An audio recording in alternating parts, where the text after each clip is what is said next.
कल के मार्केट के ट्रेड को देखते हुए आज एसजेएक्स निफ्टी जो आपको आंकड़ा दे रहा है ये लग रहा है थोड़ा सुकून भरा है, क्योंकि 8100 के ऊपर और 12 अंकों की बढ़त दोनों हमको दिख रही है।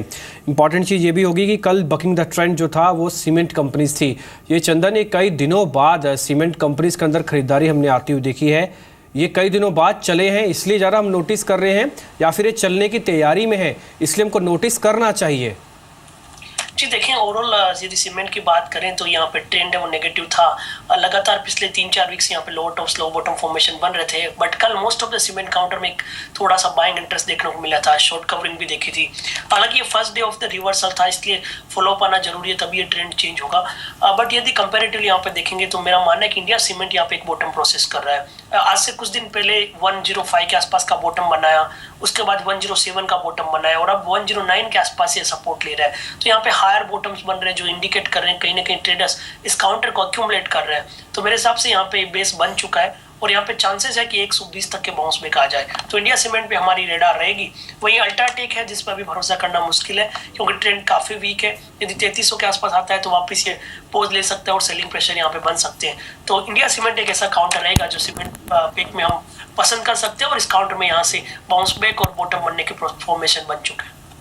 जी, ब्रोकर हाउसेस की रिपोर्ट सब जान लेते हैं। संदीप से मौजूद है हमारे साथ, बताइए संदीप।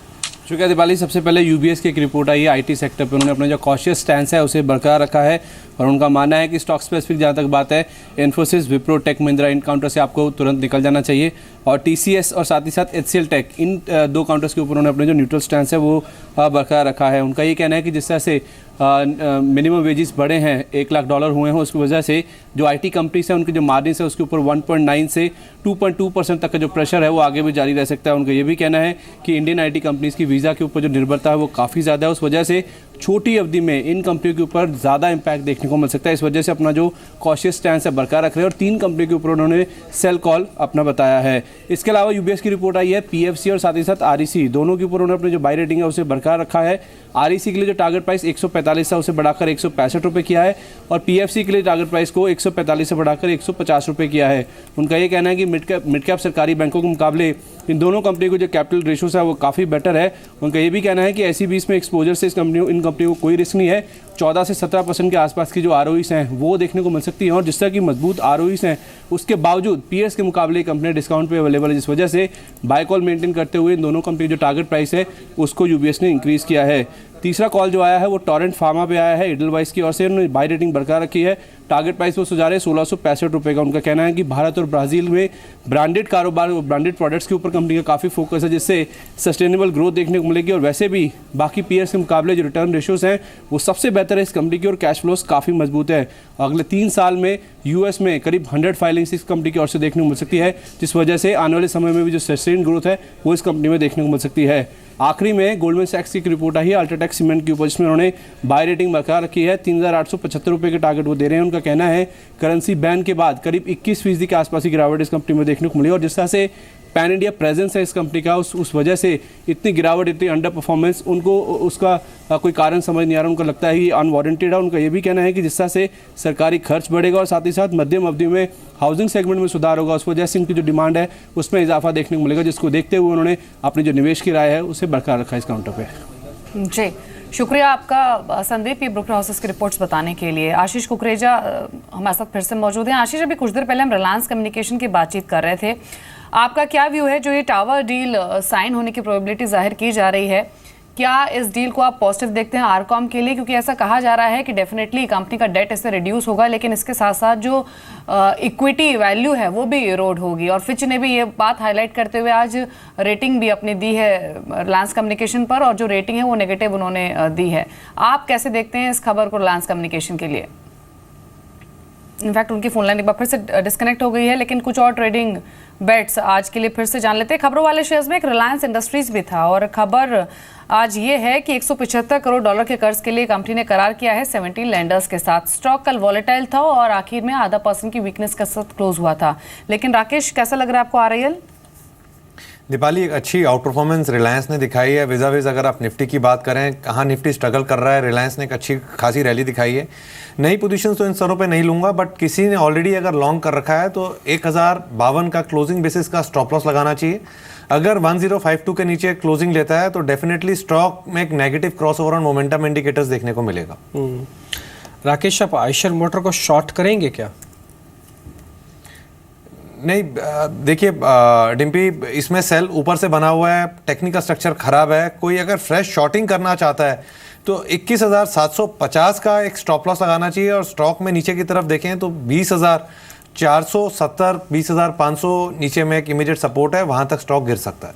जी, इनफैक्ट आज आयशर मोटर्स पर एक खबर भी है, हालांकि स्टॉक पर इसका क्या इम्पैक्ट हुआ है कहना थोड़ा मुश्किल है, कि जो आयशर मोटर्स के फाउंडर हैं विक्रम लाल, वो आज आयशर गुड अर्थ ट्रस्ट में 10% स्टेक बाय करेंगे, लेकिन कल 450 रुपये कमजोर होकर ये स्टॉक बंद हुआ था। आयशर मोटर्स की बात हुई है तो चंदन, ये बजाज ऑटो और हीरो मोटोकॉर्प एक लगातार परफॉर्मेंस के बाद कल ये दोनों स्टॉक्स करेक्ट हो रहे थे और डे लो पर क्लोज हुए, क्या व्यू है आपका इन दोनों शेयर्स पर? ऑटो काउंटर में यदि मैं बात करूं तो बजाज ऑटो में यहाँ पे थोड़ी सी सेलिंग प्रेशर बनने को देखने को मिली है। हीरो मोटर्स भी यहाँ पे पिछले 5-6 दिनों से यहाँ पे शॉर्ट्स पोजीशन बन रही है, तो यहाँ पे कोई कंफर्टेबल मूव इन काउंटर्स में नहीं दिख रहा है। और दूसरा यदि यहाँ पे बाउंस बैक भी आता है तो वो बाउंस बैक मूव एक रेंज बाउंड में टर्न हो जाएगा। तो कंपेरेटिवली मेरा मानना है कि टीवीएस मोटर एक ऐसा काउंटर हो सकता है जो आउट परफॉर्म के चांसेस बन सकते हैं। और इनफैक्ट देखें, इसने 340-42 के आसपास के बॉटम बनाए और बाजार जब नीचे के लेवल पे खड़ा है 8100 के आसपास है, फिर भी ये काउंटर धीरे धीरे ऊपर की तरफ उड़ान भर रहा है। तो टीवीएस मोटर पे मैं ज्यादा कंफर्टेबल हूँ। 385-390 तक के टारगेट यहाँ पे बन सकते हैं।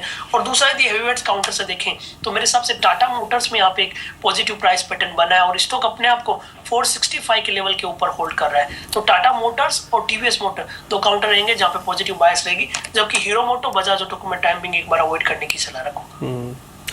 आशीष, इस बार रेलवे बजट तो नहीं होगा, आम बजट के साथ क्लब होके आ रहा है, लेकिन इससे कुछ जुड़ी हुई कंपनीज में ना कहीं मोमेंटम मिल रहा है। जैसे MIC इलेक्ट्रॉनिक, कल आप ये देखिए रेलवे से जुड़ी हुई कंपनी थी, इसमें एक अच्छा ऑर्डर भी मिला है और इसमें अच्छी स्ट्रेंथ भी बनी है। कुछ रेलवे काउंटर्स में आप बाय करना चाहेंगे?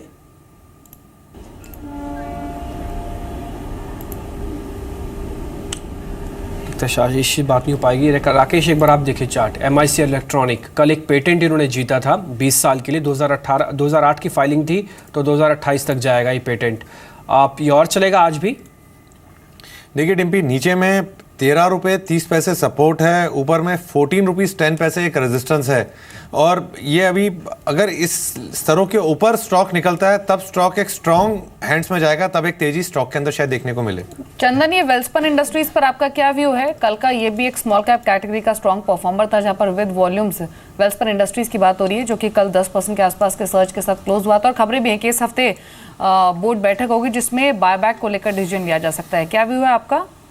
जी हाँ, देखिए वेल्सपुन की बात करें जो 65 के आसपास चल रहा है, कंपैरेटिवली स्टॉक एक कंसोलिडेशन फेज में है।